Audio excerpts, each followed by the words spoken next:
Most High in Christ. Shalom, Israel. Yahweh Hashem Yahushua Barakatah. To the brothers, Yahweh Shamar Latham Hashem Yahushua. To the sisters, I'm priest and officer of 1,000 Bars Rakah. All now class. So 13 Shield General Mahayaman shows up.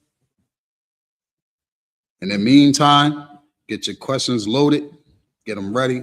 So, when the general get here, ready to rock and roll. Let's get these questions in. Let's get, the scriptures ready. Prepare yourself for any question that you done had throughout the week, throughout the weekend, during these wicked holidays, some things you may notice and you want to ask the general and get a proper breakdown. You want to get some skills, maybe add to your arsenal. Make sure the questions are locked and loaded and ready to go. You understand? First thing I wanted to get into is let's just have a discussion with my brother I.S.U.P.K, right? Understanding that blacks, Latinos, and Native Americans. Firstly, again, I'm priest and officer of 1,000 Bars Rakah from the Israelite School, Universal Practical Knowledge. Started out at 1 West 125th Street under command of General YAHANNA, where we teach biblically who we are according to the Bible. Blacks, Latinos, and Native Americans spread it throughout the world, make up the lost 12 tribes of Israel. The nation of Israel can be located in the Bible historically. You understand? Genetically, blacks, Latinos, and Native Americans are God's chosen people. That's the word of the Most High. This is not something that we, spew out our mouth because we understand who the devil is. You understand? This isn't a Black revolution group. This ain't a, an activist group or none of that. We strictly here to provide blacks, Latinos, and Native Americans their heritage, their culture, and their identity. That's it. 2025, blacks, Latinos, and Native Americans suffer from an identity crisis. Identity crisis. How strong, is an identity crisis. Identity crisis can take away your strength as a people. Identity crisis can, have us going, through our lives, trying to figure out who we are, discovering religion to try to fill a void because, again, we don't have any structure as far as a culture. We have a loss of a language. We have a loss of an identity. Right. You understand? So bringing forth, the truth through the scriptures is how, we've always dealt with it when it comes to blacks, Latinos, and Native Americans, how to find our way. How do we lead ourselves? Who are the people, though, that supposed to take the authority and the rules of the Bible? Is a certain nation. You understand? It's a certain nation, according to the Bible, who's supposed to reign on earth. Have the authority, you understand, to lead the other nations on earth. Today, America is, the land of, the drunk, the Babylon, the land of confusion. You understand? The place where they tell us, your dream is to be an American, when it has been nothing but a nightmare to blacks, Latinos, and Native Americans, man. You understand? Deuteronomy 7:6, right? If you could get that truth, Baba Kashaw, right? Again, knowing who we are, suffering from our identity crisis will be an extremely heavy weight on our shoulders. Trying to identify ourselves with a people, again, like who don't have nothing to do with us biblically and trying to associate them as a family. It's disrespectful. You understand? Blacks, Latinos, and Native Americans are the greatest people here on earth. Believe it or not, we are one family. You understand? When I say by one family, we have the same traditions. We have the same cultural history, and we have the same lineage, forefathers. We share the same forefathers. That's what's going to help us find ourselves, because they said in order to find us, to know where you're going, you got to know where you came from. This is where we find it out, where we come from in the Bible, because the Bible is telling us blacks, Latinos, and Native Americans are one people. Right. That these one people are supposed to be above everybody here on earth, man. And we don't know that we're a nation, which is one of the reasons why we suffer for identity crisis. We don't know that we're one people.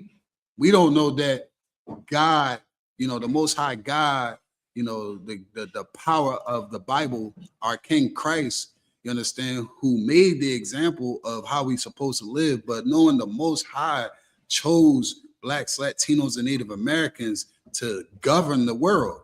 You understand? It's a big responsibility, correct, true, you understand? But that doesn't mean that we're not capable of running the earth. We like to assume, because we're not in a position of authority in America, that it's not far-fetched that Black people can't run the world, because we don't run the world right now. So to say to another Black man, Black woman, Latino man, woman, Native American man and woman, to say, hey, you're the greatest people on earth, it's hard to imagine. It's hard to grasp the fact that the Lord said you supposed to be above everybody. So when saying that to a Black man, it's going to do two things. It's going to give him the strength, or it's going to give him the strength that he needs to help his people, or he will fall victim into religion. You understand? That's where it's going to go. Then, True, you go ahead and read what you got. Deuteronomy 7:6. The book of Deuteronomy, chapter 7 and verse 6. For thou art an holy people. And this bedrock. Like this is what we teach here in the I.S.U.P.K. Again, we feed the flock. You understand? We feed the flock, and we condition the flock to understand, what are we talking about in the Bible? What do we read in the Bible? Knowing that Blacks, Latinos, and Native Americans, knowing that we Israelites is not enough. So how do we identify ourselves with the people in the Bible? We read the Bible. We got to understand who these people are. You know what I'm saying? The Lord, again, is choosing a certain people to run the nation. Read it again from the top. The book of Deuteronomy, chapter 7 and verse 6. Go ahead. For thou art an holy people. For thou art an holy people. And so much, we break it down, so many classes and so many camps, that, the world is starting to realize, again, the I.S.U.P.K. is teaching the truth. Because we hear, I've heard personally, people try to break down, not the scriptures, but they'll say, without the true understanding that, hey, Blacks, Latinos, and Native Americans, or these people, we like to recycle or reiterate the Bible without really truly understanding where it comes from. You know what I mean? So Blacks, Latinos, and Native Americans, the Lord said that we holy. What does that mean? This is going to come out in the next 2-3 years, guaranteed, that now the Lord is going to open up the airways for people to learn what the word holy means. If you've heard it here first from the I.S.U.P.K. what the word holy means. You understand? The word holy means to be separate. This is something that we teach our people, when we don't know. This is something that we go and teach our people, is call it a milk scripture, and bring it out, let them know what does the word holy mean. Most people, they come up with all these different type of things that they heard from Christianity. And Christianity is like, it's like a drug, and what we reading is rehab.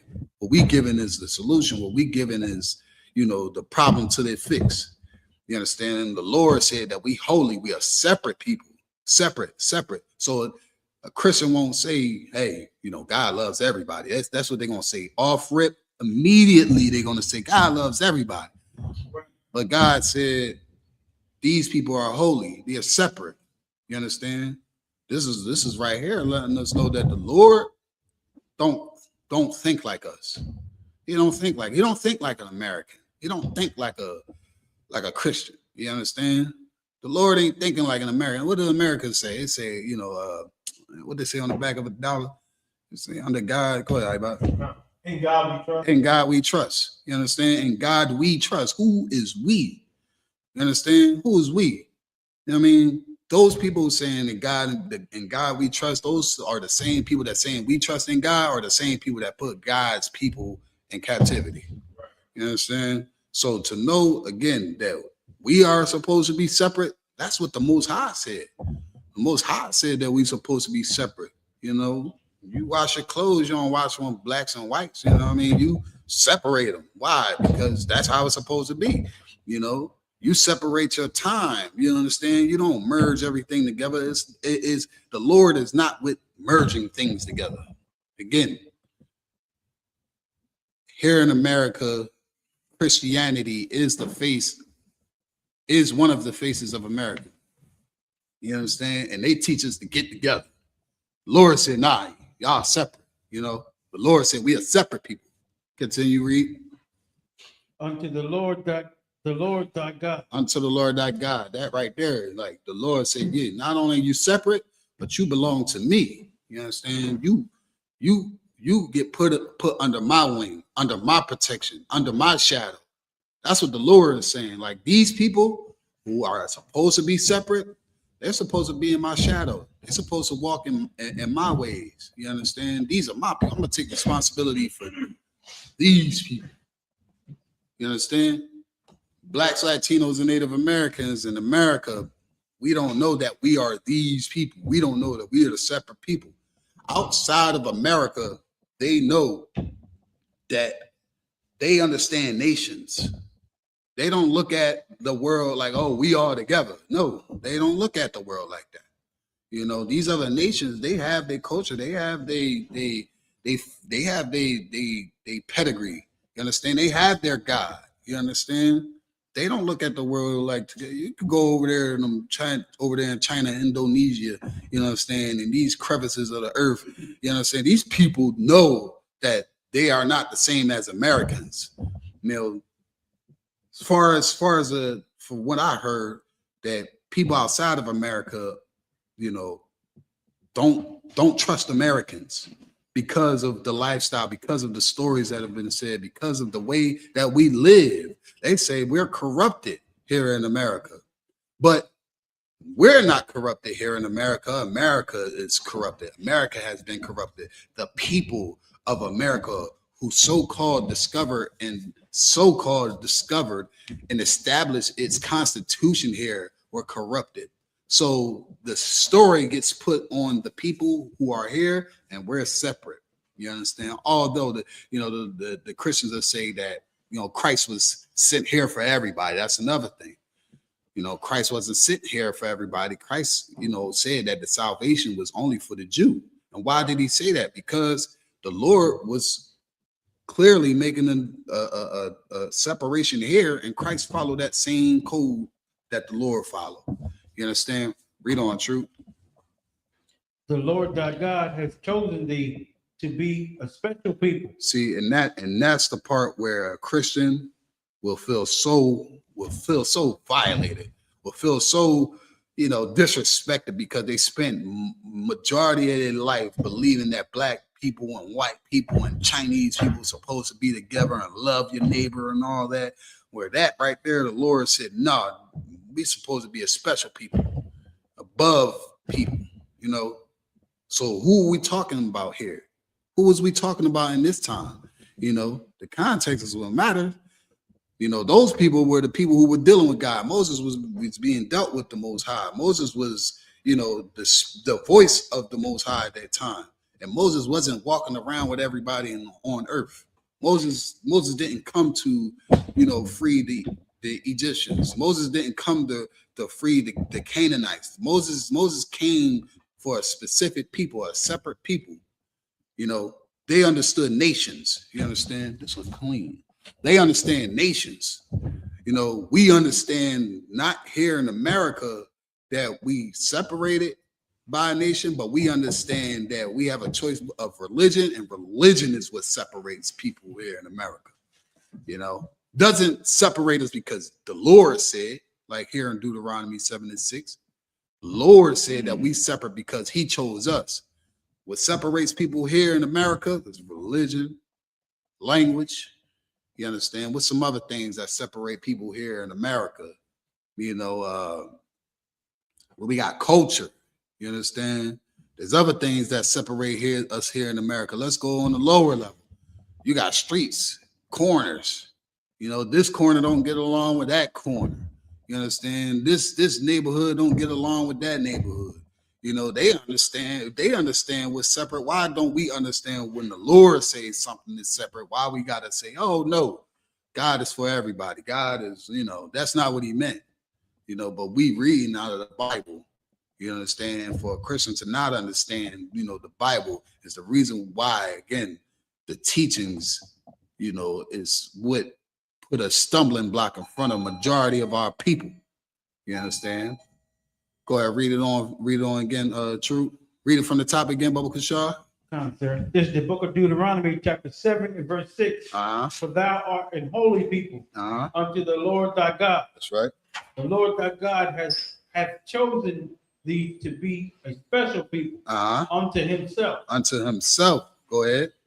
Above all people. Above who? All people. Above who? All people. Above all people, man. The Lord said, listen, you're going to be above everybody else. You're going to be above everybody else, man. You understand? A Christian would cry because, again, all their life they were told to practice or believe that everybody has salvation. But it don't say that anywhere. It does not say that. You understand? When Christ said that he came here to, you know, save, you know, Blacks, Latinos, and Native Americans, and he said the Jew, he didn't say the Jew, you know, was everybody. The Jew wasn't everybody who was underneath, you know, that law. But the Jew wasn't everybody scattered on earth. You understand? The Jew was of a certain kind of people. They came here, well, we was established here, and we brought forth law, and these other nations came here and wanted to rebel against the Most High children. Wanted us to choose, wanted us to make a choice. Understand? How do they force us to make a choice? By the religion, trying to X out the Most High's people. How we gonna know we separate if we all think that we supposed to be together? You know, that's what religion teaches. You can be a Asian Muslim.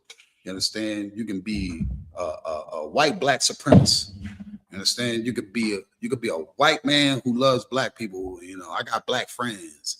You know, I got a black friend, so I love black people. That's what they say.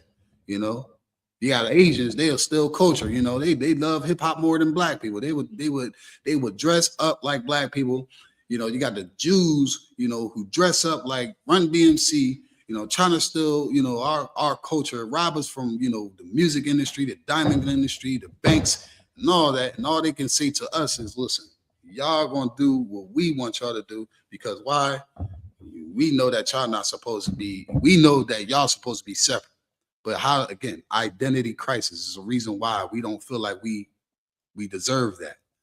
The identity crisis of not knowing Blacks, Latinos, and Native Americans are a nation is the reason why we suffer.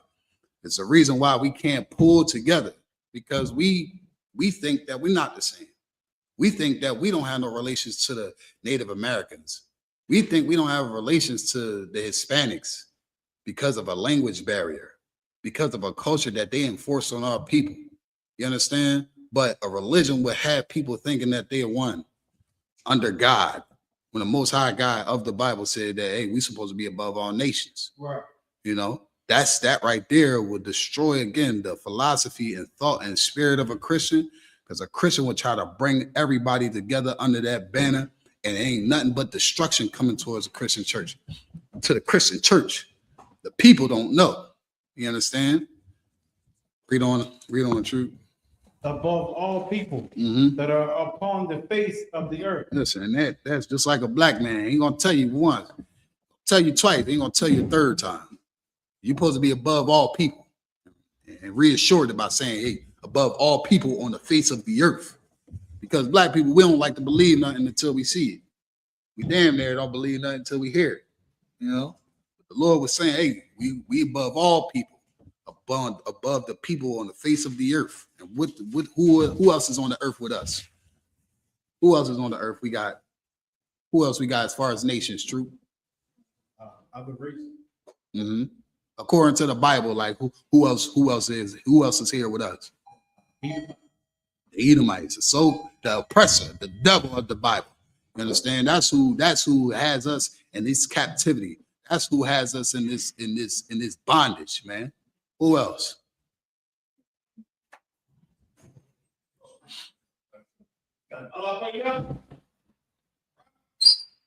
Y'all watching, y'all shot by the top.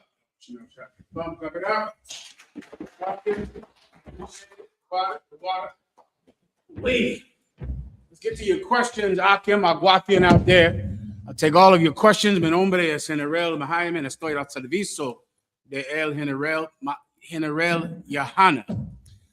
Somos la Escuela Israelita de Conocimiento Práctico Universal. Comenzamos en 1 Oeste Calle 125, Harlem, Nueva York. Desde mil gracias. Nuevo 69 debajo del mando. General YAHANNA. Carnales, esta es la verdad. Si tú eres hombres españoles, negro, indio, nativo, tú eres Israel, el pueblo elegido de Dios. Tu madre y tu padre dicen que somos un culto y mantienen su iglesia sin culpa, pero su iglesia es culpable de todo lo que nos están pasando. Órale. As tu preguntas, I'll answer any questions that you might have. I'm ready to rock when you are. Any questions online? Yes, sir. This is from Sacramento Israelites. Gotcha. Shalom, Yahweh Shem Yahshua Lucky General. If I may, can I get a breakdown on Genesis chapter 3 and verse 15? Why does it say woman seed? Why does it say woman seed? No problem. I'll go ahead and read it for me. I'll break it down for you. This is the book of Genesis chapter 3 and verse 15. And I will put enmity between thee and the woman, and between thy seed and her seed. The reason it's saying woman seed, meaning when it says her seed, it's saying woman seed, is because it's speaking about her children. Because every woman that has a baby has had sperm inside of her. And that sperm grows into a beautiful baby boy or girl. So that's why it's her seed, because it's her child. All you want to do if you're battling a Christian, then of course the Christian will say it's speaking about her child. And then you'll just say, how did the baby get inside of her? That's all right? The seed, usually this battle comes up because some Christian believes that babies can be born without sex. Years ago, Captain Desaryak battled some child molester that was in a giant battle because he said his children were born, I forget the name of it now, some way where you didn't have to have sex because he was in jail when his children were born. Go look up that video. It was ridiculous to me at the time. The wife, you saw it not? The wife said, it must be true because when I conceived my child, Polite was in jail. I'm sitting home like, good Lord, man. Are you joking? They said that in the battle, young brother. Botham gene. Not Botham. I don't know who the hell. But you get the point. None of that is true. Every woman that has a baby, she does have a seed. A man put it inside of her. The earth has seeds in it. You get my point? The fruits put seeds into the ground. The seed is speaking about the woman's children. So what this verse is saying is that there will always be hatred, enmity between the children of Eve and the children of the serpent. That's what it means. That's why it's saying seed, all right? Or her seed. Anything else? Next question is, this is from Nawanyala. Shalom, Adawan. One last thing. Let me just tie it in a knot for everybody. When Polite was in jail, his wife had sex with somebody else. Is that clear to everybody? I wasn't sure because of battles like that. I don't know if y'all know. When Polite went to jail, his wife had sex with another man, just like your girl did back when you were in jail. She had sex with somebody else. When Polite came home, she told Polite this was a Botham gland pregnancy. Polite said, no problem, because I want your daughter anyway. Everyone understands, all right? Anything else? Yes, sir. This is from Nawanyala. Shalom, Adawan. If I may, can I get a breakdown on the new year and its paganism? I'm glad you brought this up. Clap it up for that. I needed to go into this anyway. It's almost slipped my mind. Let me go into the new year. Also, give me the days of the week in English and the days of the week in Spanish. And I'll show you their pagan, or how each holiday, each day of the week, each month is named after another god, because each one of those days is representative of that god, so that you can worship that god at the top of that month or on that day of the week. Okay, right now we're about to go into our oppressor's new year. I think it's in a few days, right? And the oppressor's new year is in January because it is set up for the worship of the Roman god Janus, which is the god of doors or the god of beginnings. The Romans during the time of Julius Caesar made that the number one god. It was always their primary god, but he denoted this day, this month to Janus, all right, with the Julian calendar. Janus is what January is named after, right? The god Janus, the god of beginnings. So that's why the new year is always in January, at the beginning of January, because it's the beginning. And this is the worship of the god Janus, who is the god of beginnings. Everyone understands. The god Janus, I believe he's the same god as Saturn. The Greeks and the Romans have the exact same gods, but they changed their names. Like Mercury is Aries. The Greek god Mercury is the Roman god Aries, and all of the Greek and Roman gods are the same. They just switched their names from Greek to Latin. All right. So January is why the white man makes the new year in January. The actual new year is during the time of springtime, when actually new life begins in the springtime. The new year is not a day. It's not a specific moment. It's not a tick on the clock at midnight. It's a season.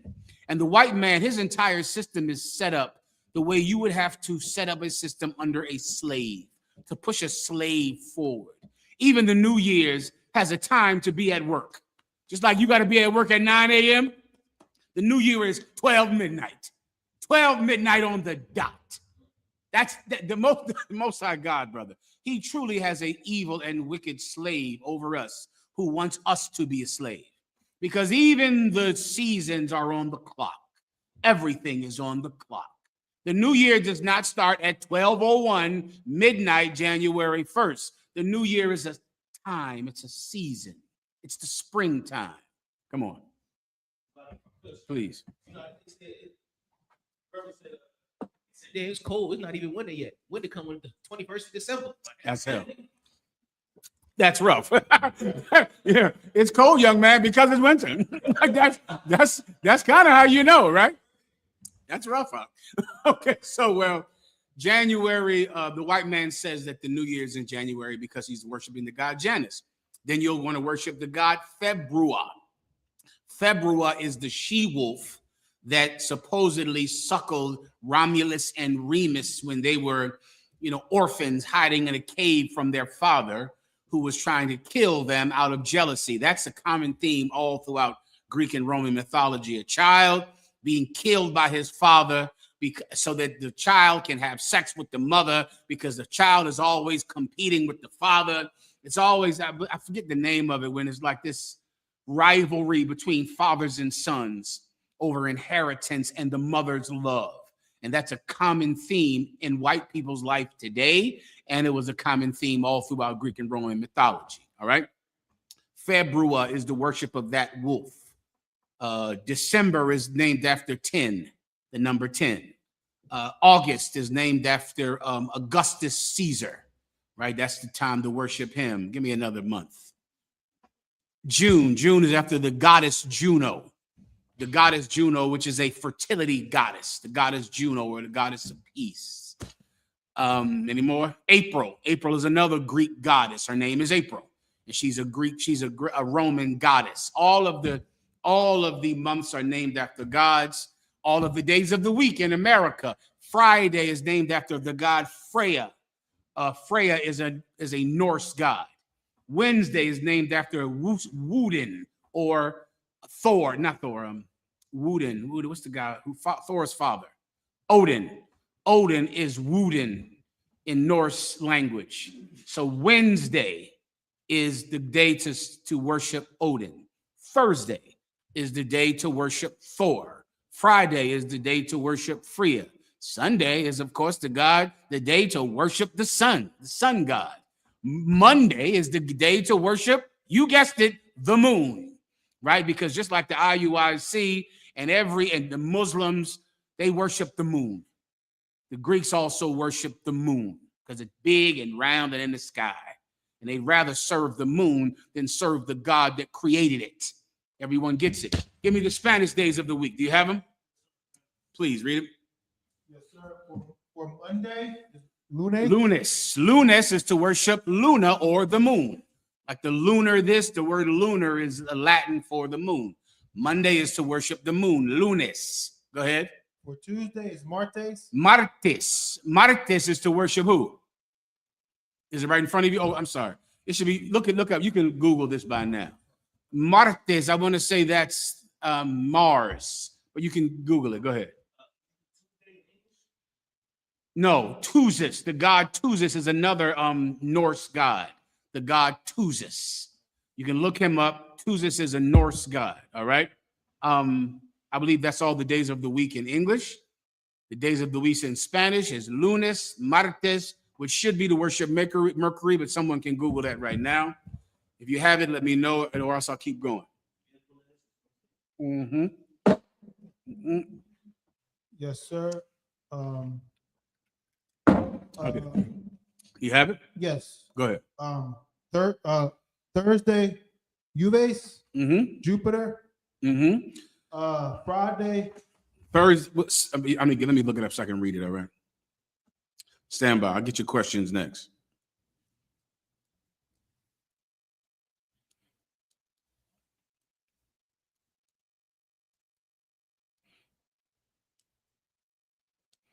Stand by. Stand by. Bang. Okay, I said lunes, right? That's to worship the moon. Martes is for Mars, right? Miraculous is to worship the god Mercury. Mercury is a god. He has wings on his feet, right? He's the messenger god. He has wings on his feet. His name is Mercury. All right. He has a Roman equivalent. I forget his name. I can't recall his name now. Miraculous is to worship. Miraculous is to worship Mercury. Jueves is Jupiter's day, right? Jueves, that's Thursday, right? Viernes is to worship the god Venus. Venus is another god, all right?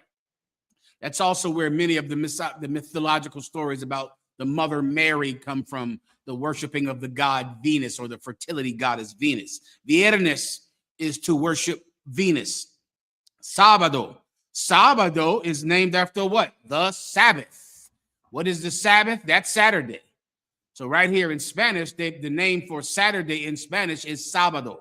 Sábado means Sabbath day because, of course, the Jews know that the Sabbath is the day of rest. And that's why the Sabbath is on Saturday in the Roman dialect, okay? And the last day, Domingo. Domingo is Sunday. Domingo means the Lord's Day. The Lord's Day because the Catholics make Sunday the Lord's Day. Everyone understands, all right? That's the days of the week. January is to worship a strange God. If you celebrate New Year's Eve, you are worshiping a strange God. That's what you're doing. Now, here's what you have to ask yourself, and sooner or later, all of you out there watching will come to this conclusion. You don't care that it's worshiping a strange God. That's what you have to face about yourself, right? There comes that time. I remember when I was a criminal and a drug addict and a violent man, and I remember the day when I realized it was wrong and I did not care. You understand? That day is a day that changes you because you finally get to look at yourself, and now you know who you actually are. Until things happened in my life, brother, that made me care. Pray those things don't happen to you, because things happen to me to make me care about my conduct and care about the kind of person I was. Those things you don't want. Everybody understands, right? To worship New Year's Eve, it's a pagan, disgusting holiday. When I say the word pagan, what do I mean? The word pagan means rural, or the people of the farm, the people who live, in rural society. That's what the term pagan meant, because in essence, to worship these high holy days, these holidays, you have to be uneducated. This is what uneducated people do, which is whenever you hear the word pagan, like the Christmas tree worship is pagan. Pagan means rural, or the farmers, or the people who live out in the country. They do this because those people generally could not read. And when you couldn't read, you worshiped the Christmas tree because everyone told you to.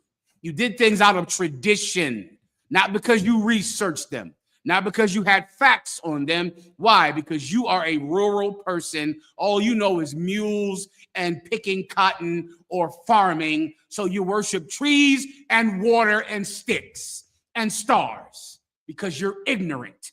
That's what the term pagan means. It means rural. Everyone understands, all right? Of course, you have been educated. You're in the Israelite school of UPK, or at least you watch these classes under Commanding General YAHANNA. And this education makes you accountable for celebrating New Year's Eve. Now you're accountable because now you know. Now you know. It's to worship the god Janus. Also, it's ignorant to eat black-eyed peas on New Year's Eve or New Year's Day. Do you know what I'm talking about? It's a slave custom from the tribe of Judah to eat black-eyed peas New Year's Eve and to eat collard greens on New Year's Eve. Hispanic-speaking tribes, let me know if your tribes have any customs like that. I'm sure you do. Every tribe has a custom based in paganism. It means nothing. It makes no sense. But of course, when you're poor, you'll eat black-eyed peas, hoping that this will change your poverty. You'll eat collard greens, hoping that this might change your situation. There was a day on New Year's Eve called, I forget it was the day that slaves were sold. Slaves were sold every New Year's Day. And it was a gigantic day for slaves. And they were praying all night that they would not be sold because it was the first of the year. It was a time when their master had to settle up his debts. And because of that, many slaves would be sold. The oxen would get sold, the livestock would get sold, and the slaves would get sold. So slaves were praying all day, eating collard greens and black-eyed peas, hoping that they would not be sold. And you can look this term up. It was a day that slaves were sold, and it was New Year's Eve or New Year's Day. Everyone understands, right? These customs are pagan, they're ignorant, they mean nothing, and they're the worship of another god. Everyone understands. Cleaning your house. That's another thing that slaves would do. Oh, they get out there and they clean that house, brother, like a paid maid on New Year's Eve or New Year's Day. Why? Because Janus is the god of new beginnings. So however you start the new year off with is how the entire year will be. You go get a gym membership. Or you ladies out there, you go out there and buy a brand new workout outfit. You spend more time, you're going to spend more time looking for that outfit than you ever will wearing it in a gym. That's what you're going to do. You're doing it, why? To worship a strange god. Because in your mind, this is the new beginning. So I get a gym membership. I buy a workout outfit. I clean my house. Spick and span, so my house will be clean all year. You're a pagan. You're just ignorant. That's all. But no longer. No longer, not after tonight. Whoever walks through your door first, someone special, a child has to come through your door, or an important person has to come through your door, because this will set up your entire year. Why? Because Janus is the god of beginnings. All of these customs are ignorant. They're all pagan. They're for people that can't read. You're different after tonight. Everyone understands. Okay. Oro por tu entendimiento. Let's get your next question, please. Yes, sir. This is from Shalom in Christ. I have a question. Why miracles don't happen Please. in today's time, Please. like Jonah and the whale? Say that one more time, Mark. Yes, sir. This is from Hamuel. Mm-hmm. I have a question, sir. Mm-hmm. Why miracles don't happen in today's time, like Jonah and the whale and donkeys talking? Why don't miracles happen like Jonah and the whale and donkeys talk? The reason that you believe miracles don't happen is because they don't happen for you. That's why. That's the reason. I know miracles happen because they've happened for me. You understand? They've happened for me. If you don't believe that miracles exist today, brother, then you have to ask yourself, why isn't God doing miracles on my behalf? There are many brothers and sisters in the UPK that know that miracles absolutely still happen. I pray you understand. Is there anything else? Sir. Gracias. Yes, sir. Shalom. This is from Desderon. Shalom, General. Shalom. How do we know that the red pottage in Genesis 25 and 30 is raw meat? You just got to Google things. It's a sister. I believe it's a brother, sir. Oh, it's a brother. You got to Google what that means. Red pottage. Pottage is stew. That's what pottage is, stew. You get a Zondervan Bible dictionary, young brother. You look up red pottage. Pottage is a stew, right? Because Jacob was making a stew. But Esau did not want to wait for the stew to cook. He didn't want to let that pot bubble, like the Benjamites say, and wait for that food to cook.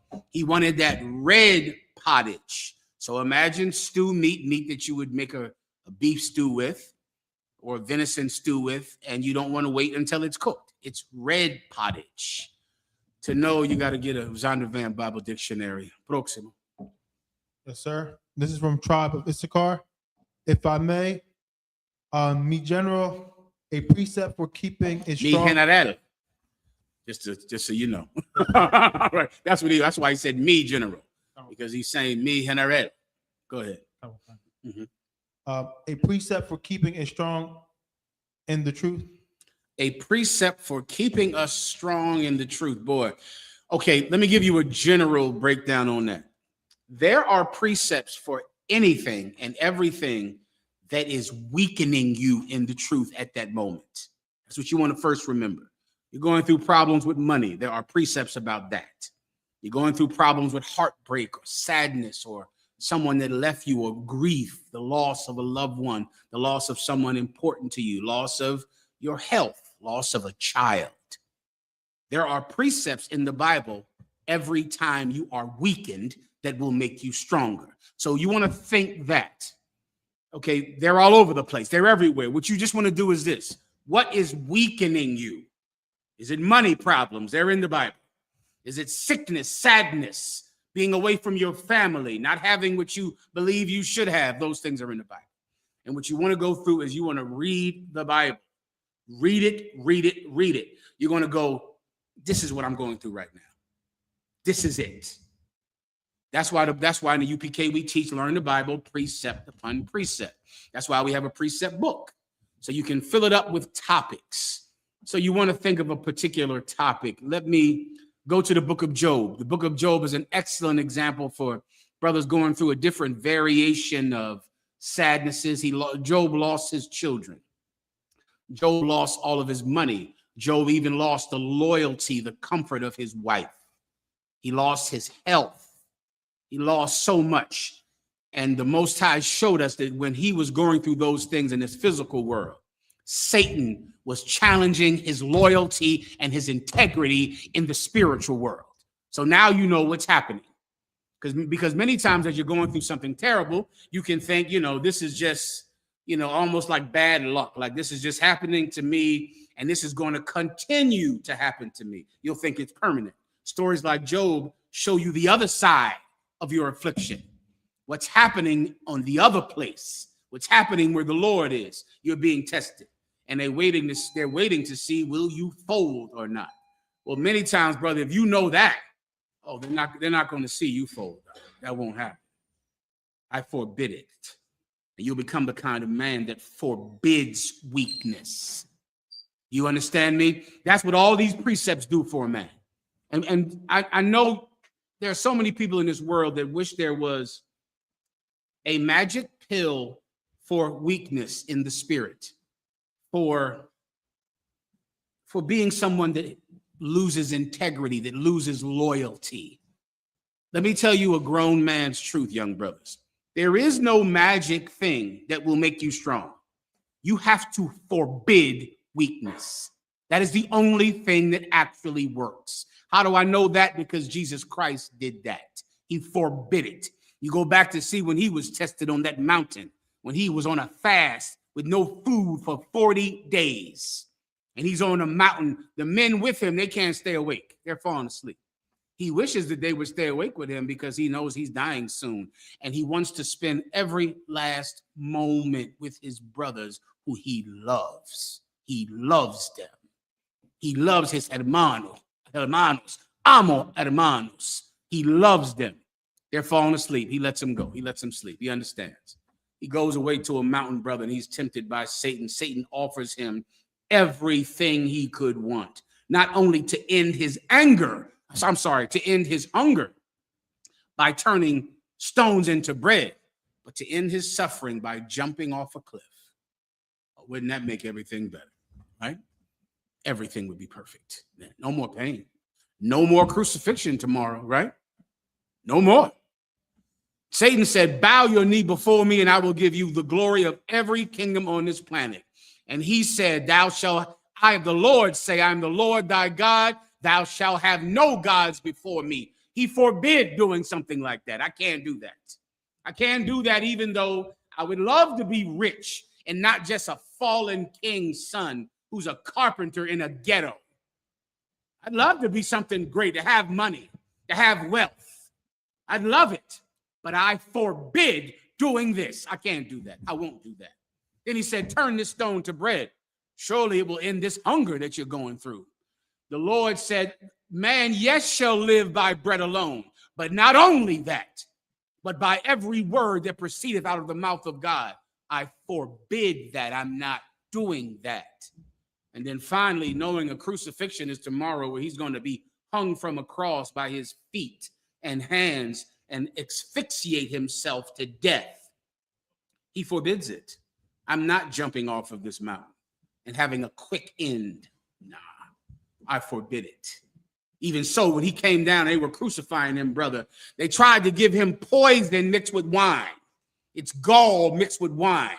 They said, honey, drink this. He took a sip of it, tasted the bitter taste, and spit it out, because he forbid ending it quick at all. Brother, that's a precept in the Bible. You understand? That's what he did.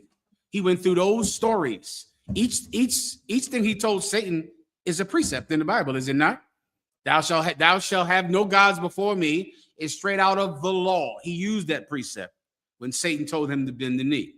Man shall not live by bread alone, but by every word that proceeded out of the mouth of God. That is in the Old Testament. All these precepts that he gave him were in the Old Testament. He took those precepts and he remembered them, and they strengthened his reserve to forbid weakness at all. If you don't understand, you will. You will need to. Anything else? Yes, sir. This is from Kwamida. If I may, sir, with your grace, Please. Do God hear sinners' prayers? Can you give me the scripture to answer a friend? Okay, God does not want to hear your prayer. Let that be very specific for you. Give me the precept. Nor doth he hear the prayers of sinners. The Most High God, because of his network of angels, which are in this room right now, in your bedroom when you're having sex with that prostitute, his angels are everywhere, so they see everything. The Bible says he doth not hear the prayers of sinners because he doesn't want to hear your prayers. David said, Lord, hide not thy face from me in my time of affliction. The Most High God, while you are suffering and dying, he'll just turn his head so he doesn't see. He doesn't see what's happening to you. Lord, hide not thy face from me in my time of affliction. God, if he chooses, can just ignore you. That's what he'll do. And that's what he's done to blacks y Latinos for so long. For so long, he just turns his head, winks his eye, closes his eyes at us. Give him the precept, and then we'll move on. Yes, sir. This book of John, the 9 and verse 31. Now we know that God heareth not sinners, but if any man be a worshiper of God and doeth his will, him he heareth. That's your precept. There's another one too. But we know that God heareth not sinners. Officer Knock.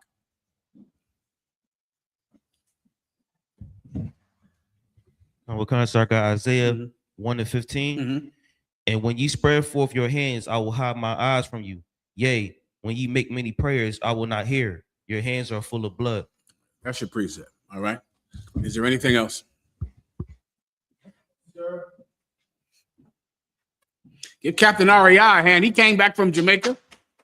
I told him I thought for sure he was going to call me from a Jamaican prison any second. Give him a hand. Well done. All right. Go ahead.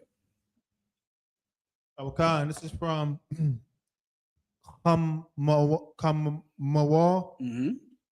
Do you have any precepts on how to stop being lazy and in the truth, and also everyday life, and how to fight that demon? Okay. Well, once again, I'll tell you this. There are many precepts about not being lazy, and I'll give them to you. However, they're not magic. Do you understand? There's no precept like, I read this. Now I'll get up and off my ass and do something with my life. That is not how it works. Now, there are precepts in the Bible. I'll give you a few. But if you want to do something with your life, if you want to get up and be a camp leader, if you want to go to camp, if you want to get in the work of the Lord, then you are going to have to forbid anything else. That is it. It's discipline, young brothers. Discipline. It's forcing yourself to do a thing. I'm going to give you these precepts, then I'll give you the real answer after I give you these precepts. Give me, he that is right in a small thing is righteous in much. And the thing that is little is righteous in much. I would always start there. Give me what's the other one I usually would give? Make thy election sure. I would take that. And I would also take with all thy heart and all thy soul. I'll take those three. All right. Then I'll tell you the real answer, or to be more specific, how do you apply them and why aren't they working right now? All right. Just find those quickly and then I'll move on. Yes, sir. This is the book of Luke, chapter 16 and verse 10. He that is faithful in that which is least is faithful also in much. He that is faithful in that which is least is faithful also in much. What does it mean to be faithful? Let me give you a modern day term to understand it. Trustworthy, reliable. A faithful servant is a servant that you can rely on, that you can trust them to do it. You expect a certain thing done. I told him to do it. I know it's done. I expect it to be done. That's the best officer, the best captain, the best general is someone that you just assume he's handled his duties. You don't check, you don't wonder. He's over it, so I know it's done because he's faithful. You want to develop that kind of reputation where you are absolutely predictable. Someone who is unpredictable will not be a good officer in the Israelite school of UPK. I told him to come to camp. Will he show? So menos, some more or less, maybe. I don't know. He might show up. Will he pay his tithes? Might. Yeah, I don't know. Well, he said he was going to be at camp tomorrow.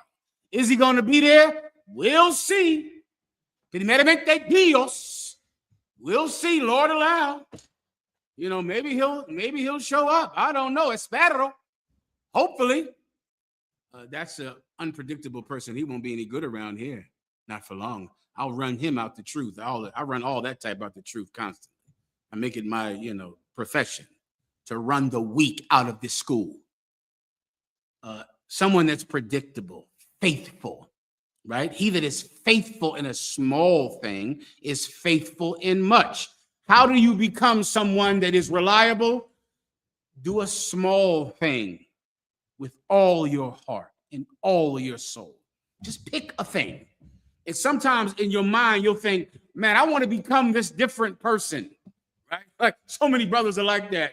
Where you see yourself and you are a piece of garbage. You know that about yourself. Why? Because you see other brothers. Oh, in the rank raise day, that lets everybody know, doesn't it? Oh, when the rank raises come in, doesn't that just shine a light on you? When the rank raises come in, you'll go, damn, he getting raised up. He came in here before, after me. He's getting raised up above you. Why? He earned it. You want to start looking at that. It ain't a mistake. What do you think? There was a mistake in the paperwork? Nobody knew that you were in the truth before him? Huh? No. He earned it. He's faithful. You want to be faithful. This is what you do. Pick a little thing, something. Can the UPK, we try to give you things to be faithful in. We give you a mandatory class. This is it. It's one day. That's it. It's one day. You'll show up one day. Now, my God, you got the internet. You sign on a piece of roll online. You watch class in your drawers. You can't do that. You understand? You pick a thing. I'm going to go to class this much. I decided ahead of time. Now, here's the key to doing this. You pick it. I'm not going to pick it. You pick it. You decide it. You looked at the whole scope of the work of the Lord. And you said, you know what? I can do a guard this much. I can do a guard once a month because of my slavery. Once a month, every month, I picked it. Now, when I pick it, I forbid myself to miss it. I will never miss it, no matter what. Not my children's birthdays, not something that I think is important, not because my wife wants me to spend time with her. This is one day of the month I'm doing it. You'll do that. Brothers will say, well, it's, January 27th. I know Mahayaman will be here. No sweat. That's it. It's April 27th. Mahayaman will be here. I guarantee it. All of a sudden, start coming once every 2 weeks. You decide once a week. You decide one camp. You decide one trip out of town. You decide. You're picking it and it will grow. Why? Because he that is faithful in a small thing is faithful in a big thing. Pick a small thing, do it. Everyone understands. 2 more precepts, and I gotta go. Yes, sir. This is the book of Ecclesiastes, the 9 and verse 10. Whatsoever thy hand findeth to do, do it with thy might. Do it with what? Do it with thy might. Whatsoever thy hand findeth to do it with thy might, meaning thy strength. So I'm going to come to class once a week, do the guard once a week, do something, drive the van, put clips on the internet. I'm going to go out and promote. I'm going to push 100 likes and put 100 comments on a video. And I am doing it. What is that? Why? Because I have chosen to do it. Whatsoever thou hands have chosen to do it with thy strength. Do it. You pick the thing and you do it. Before you know it, you'll pick more things. That thing will become too light for you. It won't satisfy anymore. And then you'll pick more things. Read the next precept. Yes, sir. What was the last precept? Make thy election sure. I'll just tell them where it is and I'll break it down now. The Bible says, make thy election sure. You might also want to remind yourself that we're doing all these things for a goal. We want something out of this. This is not just altruistic, instinct. This is not just us wanting to be good guys.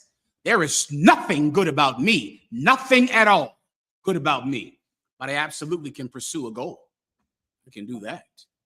I'm not a good person. I don't ever pretend to be because I know I'm not. But I know I absolutely can pursue a goal with all my might. Con todo tu corazón. Ama a Dios con todo tu corazón. Ama tus hermanos como a ti mismo. That's the last precept. You want to love the Lord thy God with all your heart. All of it. All of it. Why? Because I want to achieve something here. Because I want to do a thing. I want to make my election sure. Do you want to rule the world or not? Sooner or later, you decide that. Do you want actual power? I mean, that thing up is so unattainable to your father, to your grandfather. I mean, really being in charge, really ruling. Don't you want to decide who lives and dies in Europe? Don't you want to decide the economy in Japan? To decide how much rice is sold in India? Don't you want that? Do you know there are men, and that is their job? They're doing that. Some fucking idiot who was a reality show host is deciding the economy right now, deciding who pays tariffs and who does not, deciding whether or not this country gets aid or this country starves. He is doing that. How did he do it? Because back in 1776, there were men who were willing to do anything to rule the world. Are you that man that can contend with them? I've decided to be that. And I've decided to forbid anything else. That's what you'll have to do. That's the final piece that you'll need. And if you don't have it, thank the Lord that there are men that do. You can get back to, your family or whatever you're doing. Is there anything else? Yes, sir. The precept was in 2 Peter chapter 1 and verse 10. Solid. Next question. Yes, sir. This is from Quashah Bun Yahawada, Salaki Alawat. Can you break down Ecclesiasticus chapter 29, verses 4 through 6? Please. Khan. This is the book of Ecclesiasticus chapter 29 and verse 4. Many, when a thing was lent them, reckoned it to be found, and put them to trouble that helped them. Verse 5. Till he have received, he will kiss a man's hand. This is about a false friend and a false friend that uses you for money. That's the point of this, all right? I'll break this down for you. Read it one more time. Go ahead. Yes, sir. This is the book of Ecclesiasticus, chapter 29 and verse 4. Many, when a thing was lent them, reckon it to be found. Many, when a thing was lent them, they remember it like it was found. Meaning, imagine you finding $200 on the ground.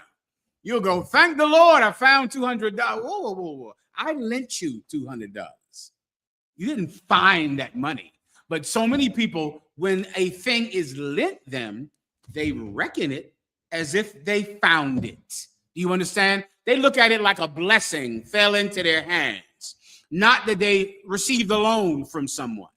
And because of that, they're not going to pay you back. They're going to be happy that they received the money, like they hit the lotto, or that they hit the number, or that they hit Vegas and hit it big. They're not going to remember it like, this money is not just found money that I'm so thankful to have. This money is a debt to pay back. They won't think of it like that. They won't reckon it like that. Continue. And put them to trouble that helped them. And they will put them to trouble that help them. What's the trouble you're going to go through if you help someone by lending them $200? The trouble of saying, do you have my money? When are you going to get my money to me? I need my money. Do you have my money? Now you're in all this trouble because you're being vexed to get this idiot to give you your money back. Now you're in trouble. You're in trouble. Why? Because he looked at your loan like he found money, like it was a blessing from God. That happens, which is why you need counsel before you lend anybody money. I don't know how many times I've said this in the UPK. You should not be lending anyone any money without getting counsel to do it. You shouldn't be doing your stupid business ventures, your idiot plans. All of you are a bunch of stupid entrepreneurs like Puff Daddy. All of you want to be Puff Diddy and start a record label. And then before you know it, you're going to shoot each other over it. You should not do it. You shouldn't. Here, this Bible is in this is in the Bible. We've learned it. We've taught it. I'm teaching it again. Let's see if it works. Read it one more time. Yes, sir. Many, when a thing was lent them, reckon it to be found, and put them to trouble that helped them. Verse 5. Till he have received, he will kiss a man's hand. Till he have received, he will kiss a man's hand. He wants your money. Before he gets it, God bless you, brother. Oh, you're just a wonderful brother. Is that a new frankincense? Did you buy some Tazariak oils? My God, you smell so good. Where'd you get that garment from? That incident. Who braids your hair, brother? You got wonderful hair braids. Oh my God. Oh, I watched your class last week. Oh my God. The scriptures came alive.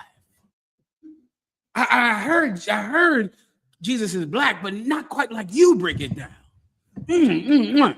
Before he has received, he's going to be kissing your hand. Keep going. And for his neighbor's money, he will speak submissively. For his neighbor's money, he will speak submissively. He's going to do it. Keep going. But when he should repay, read that again. But when he should repay. Read it again. But when he should repay. Oh, but when he should repay, when it's time to give the money back, go ahead. He will prolong the time. He will prolong the time. That's the Bible, brothers. All right. That's in the Bible. You see how everything is in there, right? Everything in your life is in there. Everything. Keep going. And return words of grief. And do what? And do what? And return words of grief. And return words of grief. Now it's time for him to grieve you and hurt you now because you already gave him the money already. I've even had people call the UPK. They leave the truth and they pay tithes and give some donation and then they want the donation back. You are never getting any money back that you give to this school. If you give this school your rent money and your child's college fund, it is gone.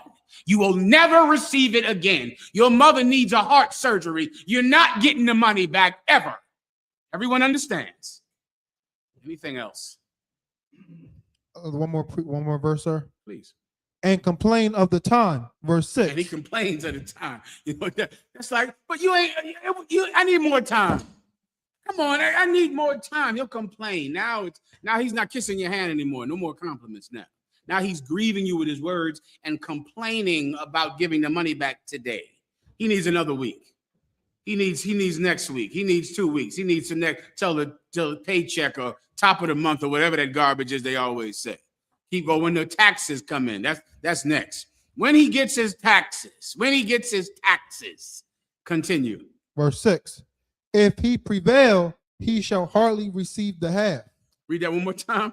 If he prevail, if all of this trouble works of you grieving him, you will hardly receive the half of what you gave him. Continue. And he will count as if he had found it. And he is going to act like he found it. He's going to act like it was once again a miracle to get it. Let me explain something to you. You want to know how do you do more in the work of the Lord? You want to know how to use survive weakness. You want to know how to pay a debt back that you owe. Here is the missing piece. It has to be important to you to do. There is no man that will not do a thing that is important to him. That's it. The reason you're not doing more in the work of the Lord is because it's not important to you. The reason you don't pay your tithes, but you do pay your light bill and you do pay your phone bill, is because your phone bill is important to you. You don't want that phone to get cut off. How will you get whores on Instagram without this phone? How will you stalk 35 women, all for your woman, to get in your phone and find out how many whores you're talking to on your phone? This phone is life and death to you. It's important to you. Not important enough to put a code that's hard to break, but important to you to never get it turned off ever. It's important. You pay your phone bill, you don't pay your tithes. You go see your woman or some slut, or you don't go see your woman, but you go see the new young tail that you get. That new girl you're haunting, the new girl you're stalking like a jungle cat. You go see her, but you do not go see your woman. Her, she calls me. I'm talking to her all the time. I'm the one that's talking to her. Walk in the room and hear her crying. She's on the phone with me. You're not there at all because I know you are jungle hunting more tail all over the internet. So I talk her out of making Facebook posts and YouTube clips about you. I talk her out of doing every evil thing in the world that might embarrass this school. That's what I'm doing. You would be doing it if it was important to you. You don't do the thing because it's not important to you. It is important for you to get a loan. Please, brother, please, let's start a business together. I will be the DJ. You will be the rapper. I will be the music producer.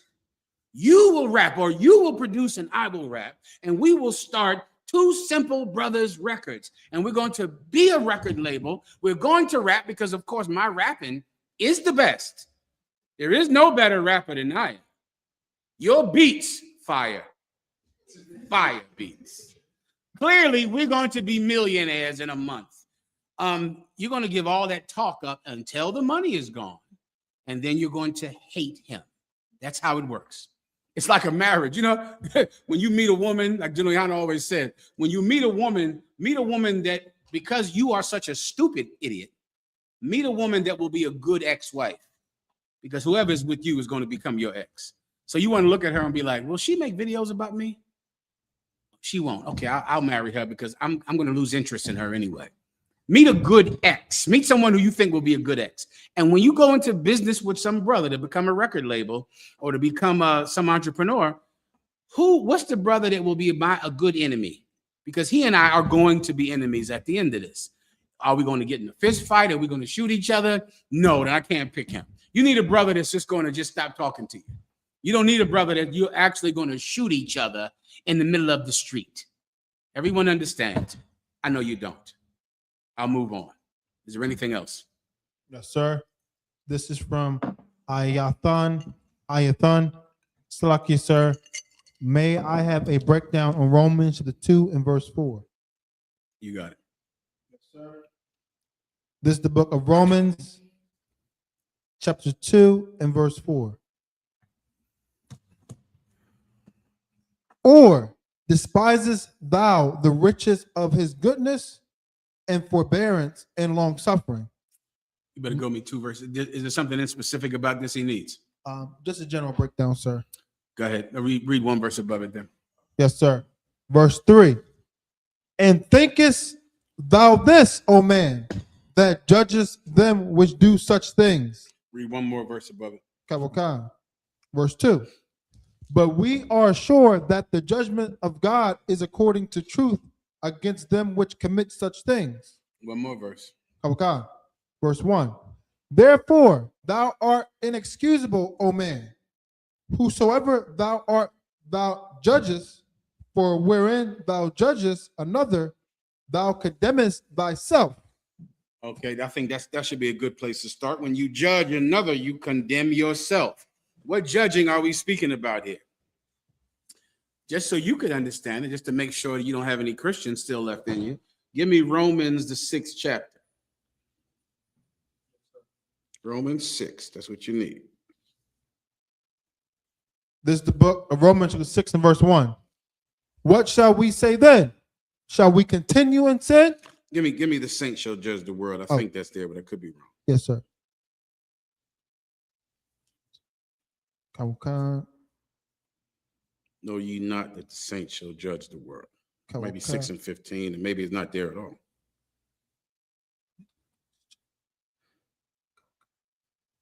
Someone tell them where it is, all right?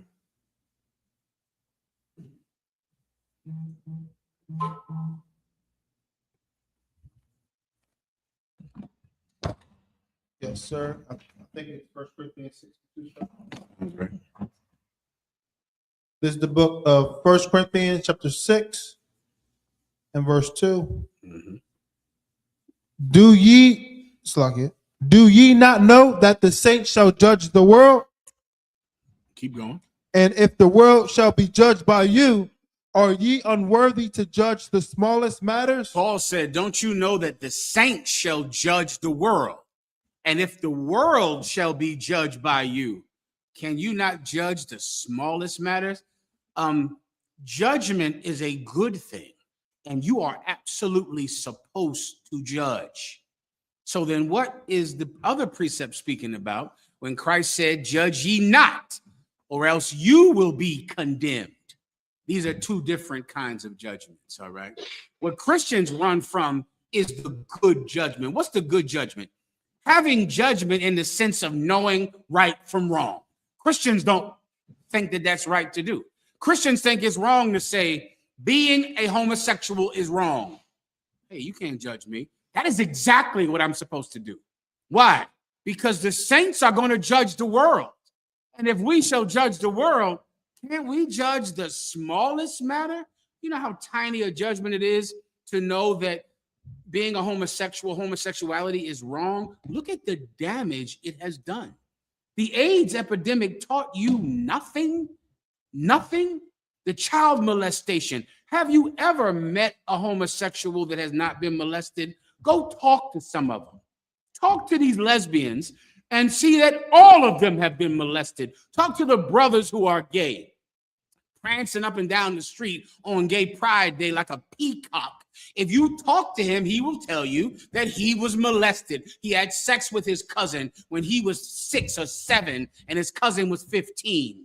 His uncle had sex with him. You don't know that homosexuality is wrong? That's a small judgment. That's the smallest thing to judge. You can do that. You can judge that eating pork is wrong, being a Christian is wrong. That's a small judgment to make, and the saints shall judge the world. So then what is Jesus Christ talking about in the other precepts? What is that judgment? Read the precept again that the person pulled. Yes, sir. This is the book of Romans, chapter 2 and verse 4. Or you want to start where you want me to start? Yes, you start where I left off at. Okay. Romans 2 and verse 1. Therefore thou art inexcusable, O man. Wherefore thou art that judges, for wherein thou judgest another, thou condemnest thyself. Thou do what? Thou condemnest thyself. Thou do what to thyself? Thou condemnest thyself. Here's the judging that is wrong. To pronounce a judgment and to carry it out. How do I know that? Because it said, when you judge another, you condemn yourself. Why? Because the judgment that's wrong is condemning someone. Now, I know you because you're a Christian. You think condemning someone is saying you're wrong.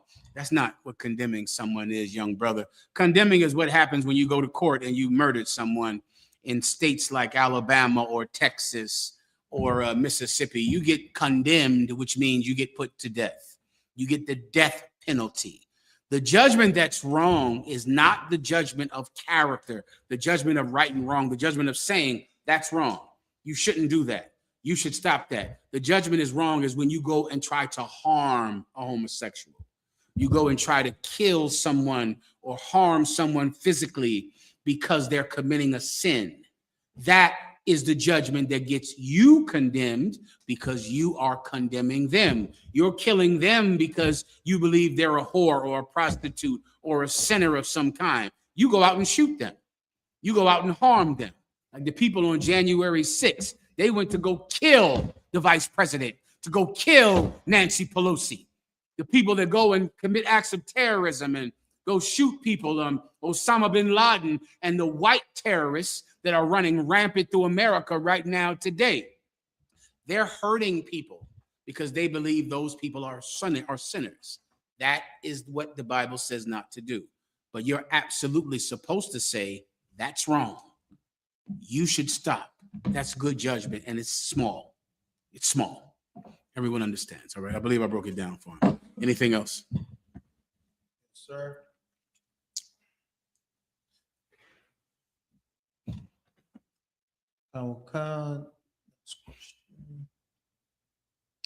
This is from Akia 1 West. Stocky, sir, if I may, what is being unequally yoked mean exactly? No problem. Unequally yoked, if you want to, you Google a yoke. A yoke is a big wooden thing that sits on the neck of two oxen, which is plural for ox, all right? You got 2 oxes, they're plowing a field. That's how farming was done years ago before they invented tractors. They had 2 giant 3,000-pound oxes, and they pulled a giant metal scoop that went deep into the ground and dug out holes so you could throw seeds in them, right? You would have a team of oxen, right? And they would pull. Now, if they were evenly yoked, then neither one pulled on the other more than the other one. So then the plow went straight. Because, of course, there are some times when you had horses or a team of horses pulling something, you would have a lead horse, like an old-timey stagecoach, if you've seen before in old documentaries. One horse is slightly in front of the other. That's the lead horse. That horse is there on purpose because really the driver is pulling him. So he's just pulling the lead horse's, what's that thing? I want to call it a leash, but it's not right. What's the thing? The reins, the water. He's pulling the lead horse. And the lead horse, he pulls him left, he pulls him right. The lead horse is pulling the rest of the horses. Everyone understands, right? But when you're plowing a field, you want to go straight. You want them straight ahead. So you tie them even. So none is tied in front of the other. Well, if they're unevenly yoked, then one of them is the lead ox. And the lead ox pulls the other one, but that other ox does not pull the lead. This is what it means to be unevenly yoked with unbelievers.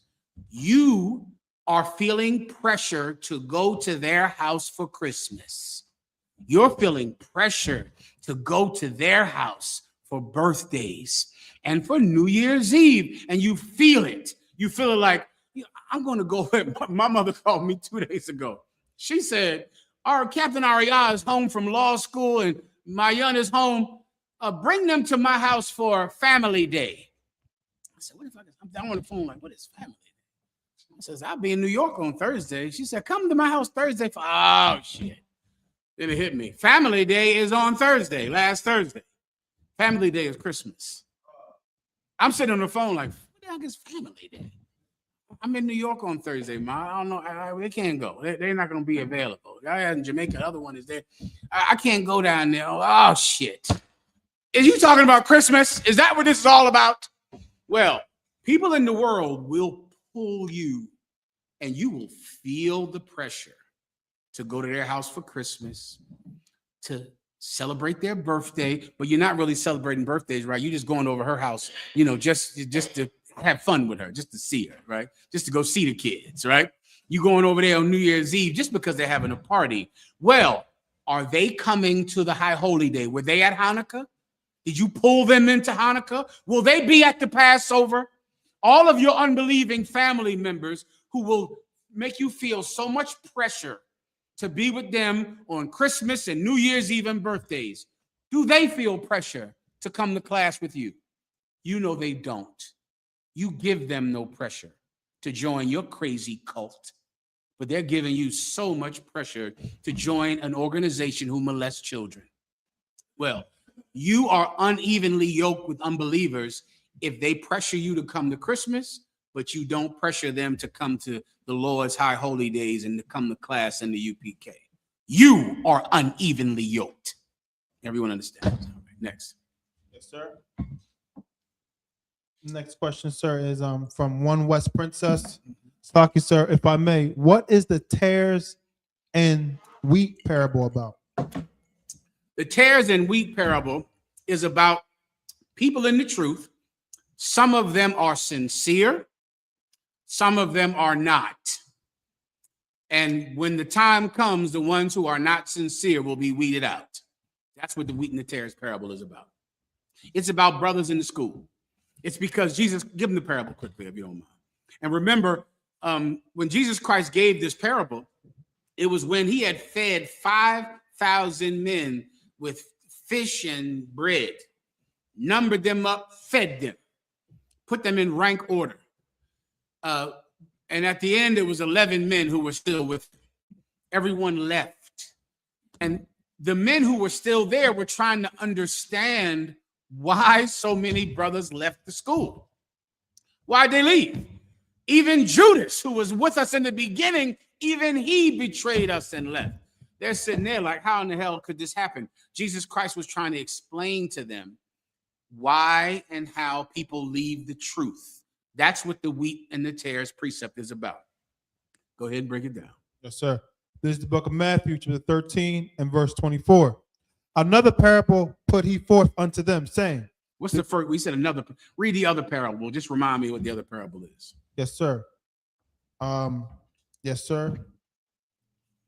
Is it one right above it? If not, just go straight to that one. Come on. It's right above it, sir. Go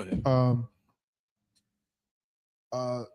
Behold, a sower went forth to sow. This Mhm. book of Matthew, That's chapter what you 13 need. and verse 3. This is the parable of the sower, which is the exact same breakdown, the exact same topic. The parable of the sower.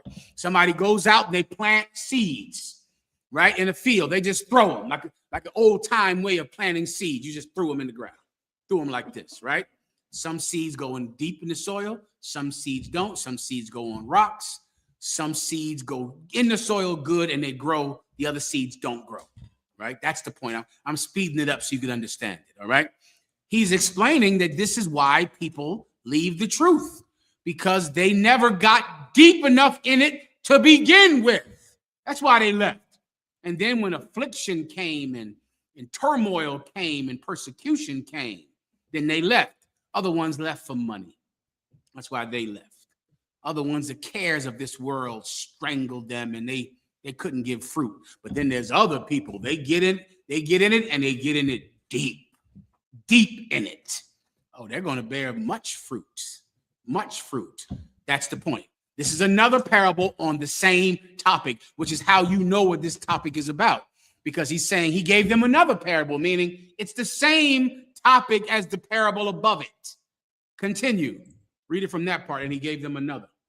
Okay. This is book of Matthew, 13 and verse 24. Another parable put he forth unto them, saying, the kingdom of heaven is likened unto a man which soweth good seed in his field. What's the kingdom of heaven? The kingdom of heaven is the place where righteous blacks y Latinos who follow Jesus Christ rule, or it's the spirit in those righteous negros y Latinos. It's the spirit in them that will build that kingdom. That's the kingdom of heaven. Read it again. The kingdom of heaven is likened unto a man which soweth good seed in his field. Verse 25. But while men slept, his enemy came and sowed tares among the wheat. While men slept, so the farmer went out and he sows good seed in. This seed, he knows it's straight, it's perfect, it's good seed. He knows it's going to grow. But then while he went to sleep at night, his enemy came and put weeds in his field. You know, seed that shouldn't be in your field, seed that's really going to destroy the other seeds, right? And they call it today an invasive crop, where something grows in your field that really could strangle your corn or strangle your wheat.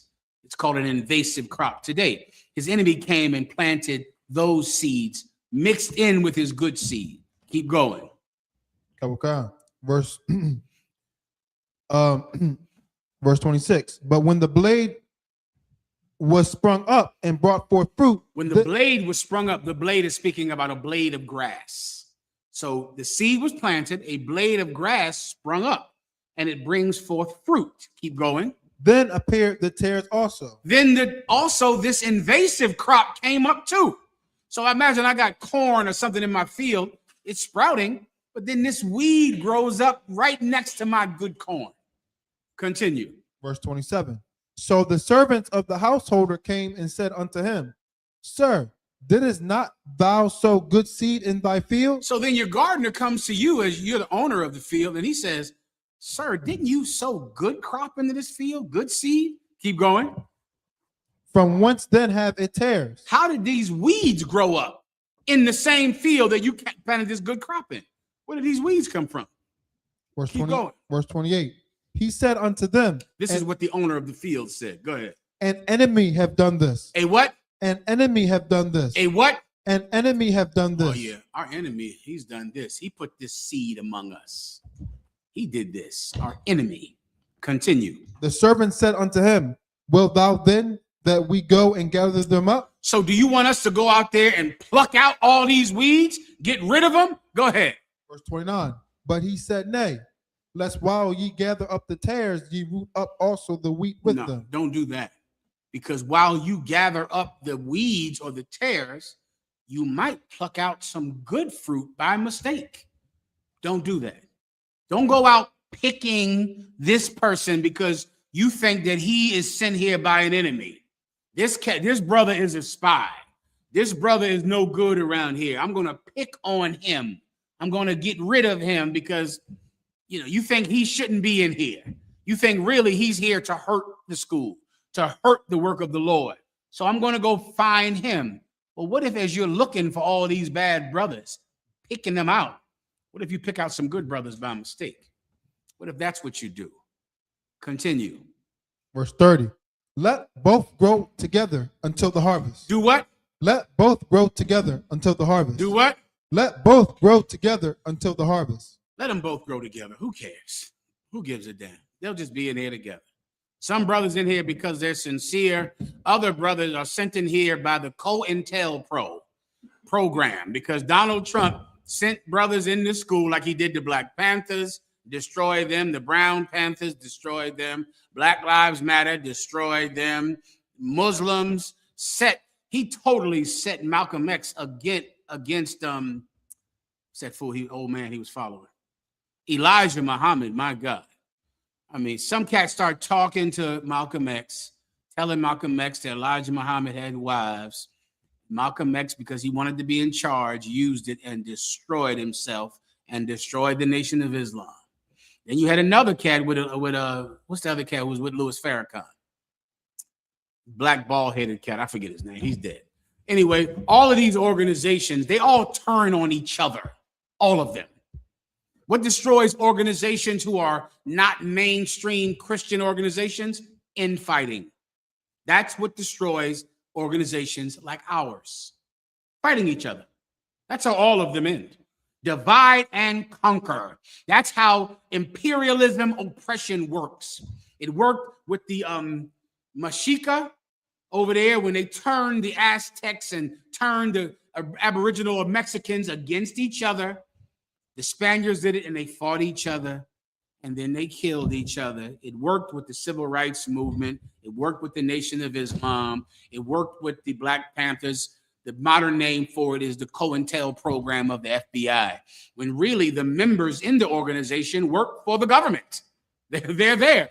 I have a story in my phone I was going to bring out on Thursday, where these cops in Detroit went to raid a biker gang. And they pulled guns out on a biker gang. The biker gang pulled guns on them, and they were both cops. And they shot each other. I said, my God, can you imagine these biker gangs and Muslim groups? Half of the members are cops. They're all cops. So when the cops raid the place, they say, freeze police. The biker gang says, you freeze, we're the police. And they shot each other, and it's in my phone. In Detroit, Michigan. You can look it up and Google it right now if you want. Because so many of the members are really sent there by an enemy, sent there to get people to commit crime. That's why if anyone in this school tells you to commit crime, that person works for Donald Trump. Whoever tells you we should go rob this person, we should go steal this, we should go commit this tax fraud or this PPL, what's that loan y'all brothers were getting when y'all was stealing that money from the government? PBL? PPP. Let's go get a PPP loan. Let's all come together and get a PPP loan. Any brother in the Israelite school of U.P.K. that is telling you to commit crime, he works for the FBI. Everyone heard me say that, right? That's what his job is. He wants you to go fight somebody, to go rob someone, to get in some credit card scam. He works for the government. We know it. We don't care. Because God forbid, as we go pluck him out and as we go and lawfully and righteously get him out of here, we might harm somebody who's not from the government. So we just let them be in here together. You'll know when they go and try to get you to start two dumb niggers entertainment. But what we have to do first is rob this place and steal this and get this scheme and do that scheme so that you can get a charge. So now you work for the government too. All right. An enemy has sent them among us. As the school grows, this spy grows too. This person who's really here to hurt us, he grows up too. Should we go get him? Should we go pluck him out? Nah. When the harvest comes, he'll be plucked out by the Lord. That's all. You let him be in here. Let him be right in here. No problem at all. Who cares? I don't care about none of that garbage. When the time of harvest comes, the Lord will sift him from among us. We don't have to do anything about it. That's what the parable of the wheat and the tares is about. All right? With that said, let's pass the class over to Priest Officer Barzal. Give him a hand.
We're the I.S.U.P.K, started out of 125th Street, New York, under the Commander General YAHANNA. For you brothers and sisters, when your brother or sister are coming to the school, they're all only for 6 months. They have to be saluted only. They have to check themselves to work. If they need transportation, the teacher will arrange it. After 6 months, if a brother or sister has an interest in a particular person, he or she must get permission from the head to speak to a person. There's another 6 months in which the brother or sister will report each other. After this month period, the brother or sister will get permission from the head to their Todd, which is the commander, numbers 18 and 21, Malachi 3, 8 and 10. Please 10th in the Hebrew, Masharah. 10th of every penny of any increase, give it to the Lord. Give it to your treasury department, priest fund, free will offering for the priest, not mandatory, whatsoever amount you would like. Upcoming convocation is the Feast of Purim, and then it's the 14th day and the 15th day, 14th and the 15th day of the month of the 12th month. Friday, February 19th, and Saturday, February 20th, 2026, 8 days. Found in Esther 9, 20, and 31. As a reminder of all items to read, to check the bulletin board in the hallway. If any brother wants to be a trooper in the school, start wearing all black, boots, shirt, and headband and scarves. That being said, when Israel watch you, I'm going to pray to salute. Then Israel, Shabbat, Barak, so, he says, "Most High, bless you in the name of Christ, sorry in terms of the consistent system, how high you stand, and Israel will be consistent with Christ's salute. And then Israel, Ahmad Shabbat, Mike, Barak, Yahweh, we said, "Most High, bless you in the name of Christ, Yahweh, B'tzah, bless this ministry."